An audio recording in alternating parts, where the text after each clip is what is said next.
Hello बच्चों, next question है जो 21 जनवरी मॉर्निंग शिफ्ट को पूछा गया है। चैप्टर है आपका सॉल्ट एनालिसिस। बहुत ही प्यारा सा सवाल। अगर आपने सॉल्ट एनालिसिस को बहुत अच्छे से समझ के याद किया है तो डेफिनेटली ये क्वेश्चंस आपने बनाया होगा। और सबसे इंपॉर्टेंट चीज, इसमें जो पहली इक्वेशन यहां पर गिवन है ना, पहली इक्वेशन का जो सवाल है वो 21 की इवनिंग वाली शिफ्ट में भी पूछा गया है। सिर्फ उसमें पहली वाली इक्वेशन पूछी गई थी। चलिए तो इसका डिस्कशन करते हैं। सबसे पहले NaCl में K2Cr2O7 और H2SO4 मिलाते हैं तो A बनता है। क्या आपको ये क्रोमाइल क्लोराइड टेस्ट वाला फील आ गया है बच्चों? तो क्या यहां पर जो A बनेगा वो CrO2Cl2 that is chromyl chloride होगा। क्लियर है? अब जो A है उसकी रिएक्शन NaOH के साथ करते हैं तो B बनता है। तो क्रोमाइल क्लोराइड की रिएक्शन जब NaOH के साथ करते हैं तो Na2CrO4 बनता है। तो ये आपका बन चुका है B। और जब B में मतलब Na2CrO4 में जब H2SO4 और H2O2 मिलाते हैं तो आपके पास बनता है CrO5, जिसका स्ट्रक्चर आपको याद होगा, बटरफ्लाई शेप होती है। पहले बताओ समझ में आ गया? तो क्या हम A, बी और सी फाइंड कर चुके हैं? बिल्कुल। अब क्वेश्चन ने एबीसी नहीं पूछा।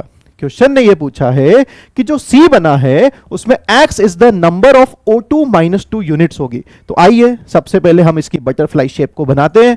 बना दिया हमने। अब जरा ध्यान से देखो, क्या यहां पर यह पेरोक्साइड बॉन्ड होता है और इसमें ऑक्सीजन का ऑक्सीजन नंबर -1 होता है? बिल्कुल। तो यहां पे ये पेरोक्साइड पे भी कितना होगा? -1। तो ये वाला जो पार्ट है ये आपका बन गया O2 - 2 और ये वाला जो आपका पार्ट है ये भी बन गया O2 - 2। और क्वेश्चन ने आपको यही पूछा है कि आप हमें बताओ कि O2 - 2 यूनिट्स कितनी है, उसको x बोलना है। तो O2 - 2 यूनिट, O2 - 2 यूनिट मतलब x की वैल्यू आ चुकी है 2। चमका सबके दिमाग में? उसके बाद क्वेश्चन ने बोला कि y is the total number of oxygen atom. जल्दी से काउंट कर लो कितने ऑक्सीजन एटम है? 5। तो वो वैल्यू हो गई y की। उसके बाद क्वेश्चन ने पूछा z is the oxygen state of chromium. अरे सबको पता है क्रोमियम जो पेंटाऑक्साइड है, बटरफ्लाई शेप है, उसमें Cr का ऑक्सीजन नंबर +6 होता है। कितना होता है? +6। कैसे आया होगा?